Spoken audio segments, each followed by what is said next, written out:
I woke up earlier than usual, not because I wanted to. My body simply didn't know how to sleep without you anymore. The room was quiet, but not the kind of quiet I used to love.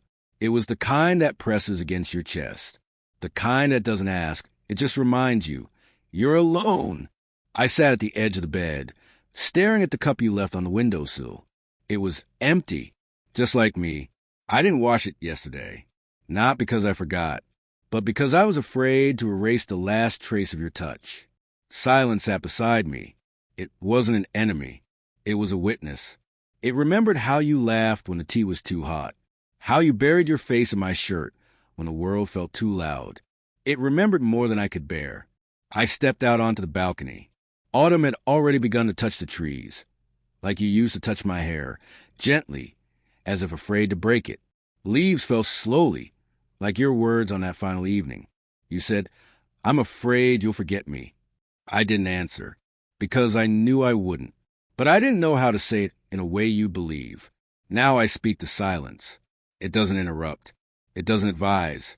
It just listens. And there's something sacred in that.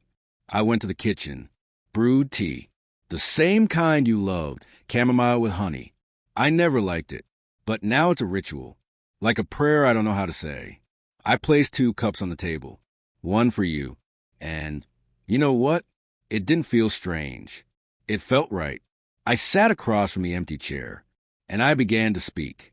Not loudly, just whispered, about how the day went, how I saw a woman wearing a scarf just like yours, how I couldn't walk past without turning around, how I wanted to say, "You look like her," but didn't, because she wouldn't understand, because she wasn't you. Silence listened, and I realized it wasn't empty. It was filled with you, your laughter, your fear, your warmth, and I wasn't afraid of it anymore. Later, I found your notes, the ones you used to leave on the fridge. Don't forget to eat. You are my home. I love you even when I'm quiet. I gathered them into a box, not as memories, but as proof that you were here, that you still are. I didn't cry, not because it didn't hurt, but because tears are noise, and I wanted to stay in the silence, because only it tells the truth. That night, I lay on the floor, where we used to lie together, staring at the ceiling and imagining shapes in the cracks. You once said one looked like a heart. I laughed then, but now I look, and it does. A heart. Yours. Mine. Broken, but still alive. Silence lay beside me, and I let it hold me, because it's the only thing left after you. And maybe that's not so little. I didn't speak today, not because I had nothing to say, but because every word felt like betrayal. Of you, of the quiet we used to share, of the way you'd look at me and say everything without saying anything. I walked through the city surrounded by voices, cars, conversations, laughter, but none of it reached me. I was wrapped in a different kind of sound, the kind that lives inside your chest when you're trying not to fall apart. I passed the bookstore where we once stood for hours, flipping through poetry we couldn't afford. You read one line aloud. "I carry your heart with me. I carry it in my heart." You smiled. I didn't know then that I'd carry your silence too. I sat on a bench, the same one where you once cried without saying why. I didn't ask. I just held your hand. That day taught me everything I needed to know about love, that it doesn't demand explanations, that it waits, that it listens. Now I sit alone, and the silence between us stretches like a thread I refuse to cut. I speak to it sometimes, not with words, but with gestures. I leave space beside me. I make tea for 2. I write your name in the fog on the window. I remember the way you used to pause before saying something important. That breath, that hesitation, it was sacred, like the moment before a wave breaks, like the hush before a kiss. I miss that pause more than the words that followed. I didn't expect healing to look like this, not like light breaking through clouds, not like sudden laughter or a moment of clarity. It came slowly, like moss growing over stone, like warmth returning to fingers after the cold.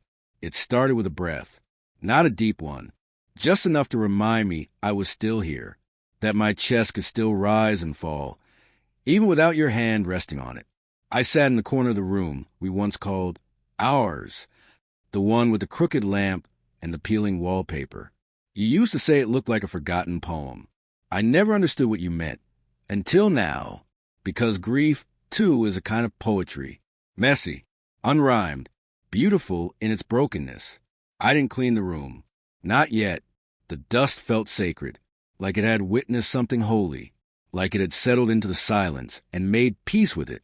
I opened the drawer where you kept your letters, not the ones you gave me, the ones you never sent, the ones you wrote to your mother, to yourself, to the version of you that never stopped hurting. I read them slowly, as if each word might vanish if I rushed. One line stayed with me. I want to be remembered not for how I left, but for how I stayed. You did stay, in every corner, in every silence, in every part of me that still reaches for you without realizing. I walked the river today, the same one we used to visit when the world felt too loud. You'd throw stones and name them after things you wanted to let go of. Fear, shame, the need to be understood.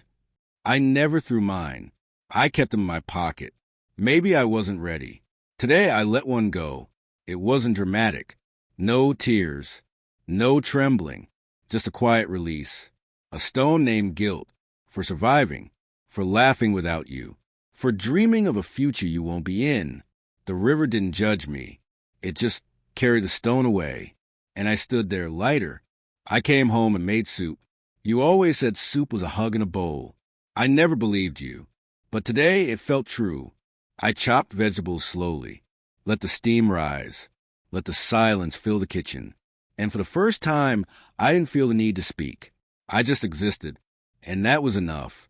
Later, I lit a candle. Not for mourning. Not for ritual. Just to see how the flame moved in the quiet. It flickered gently. Like your breath when you slept. Like your voice when you said, "I'm tired, but I'm here." I whispered back, "I'm tired too, but I'm still here." And the silence didn't reply.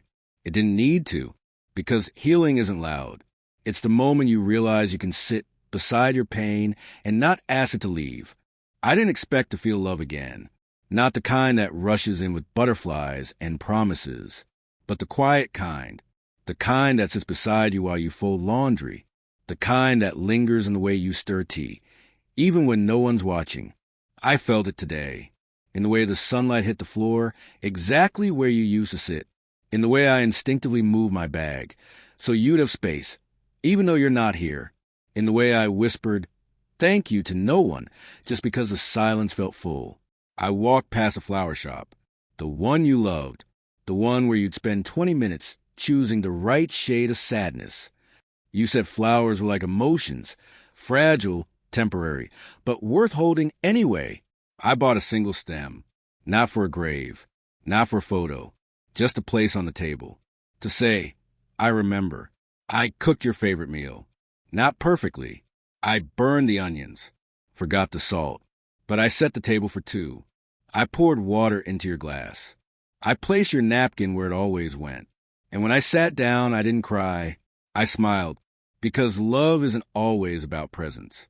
Sometimes it's about persistence. I spoke aloud, not to you, not to myself, just to the space between.